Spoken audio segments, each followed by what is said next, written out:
अय काळा चट्टपट्याचा शर्ट घालून पुढे गेलाय पावसात मोबाईल घेऊन.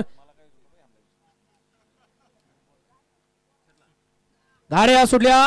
जय मल्हार केसरी भव्य आणि दिव्य अशा ओपनच्या मैदानातील गडी क्रमांक 58 सुटला आणि पावसात बघा कसा 6 जणांच्या रणसंग्राम चालू आहे. कोण बाजी मारतोय. अतिशय सुंदर आणि निर्वाद वर्चस्व प्राप्त केलं. मागासी म्हणून गेला होता पावसानं सगळं वाटोळं केलं परंतु आता पावसातच या ठिकाणी मालकाला गट पास करून दिला असा बंदूक ड्रायव्हर यवतचा. हा 54 राहिलेला तो पाठीमागनं सुटतोय. घ्या चला 58 चा निकाल घ्या. पेंटू गड क्रमांक 58 चा निकाल आणि निकाल 58 चा निकाल आहे. तास क्रमांक 6 वरून हल्लीवाडी मामाबाच्या जुगलबंदी बोरीचवाडी कर्जत यांचा जलवा आणि संत बाळा प्रसन्न संतोष आप्पा कोलते मल्हार गुप्ती सर्व यांचा मल्हार या गाडीचा